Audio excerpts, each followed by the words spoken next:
Hi everyone, in this video I will show you how to change Wi-Fi direct password of any Canon i-SENSYS printer. Let's go. What you need is use these navigation arrows to select menu on the home screen. If you are not on the home screen, just press the home button once. So select menu and press OK. Now go to preferences, select network and direct connection settings. Press OK, make sure that feature is enabled. So press OK.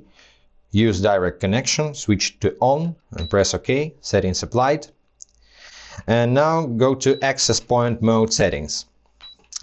And switch to use custom network key, press OK, enable this feature. And here is your Wi-Fi password. You can change this password right now.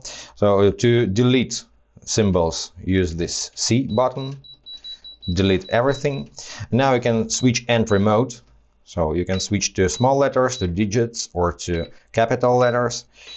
Let's switch to digits. Also, you can switch to symbols over here and press back to go to the previous menu. Also, to switch to symbols, you can use the sharp button or no. In some menus, you can use this button. So let's switch to digits and enter a new password. And once you're done, just select apply and press OK. And your password is changed. And this is so simple. I hope this was helpful. If yes, consider to subscribe to our channel, hit the like button and be awesome. Bye guys.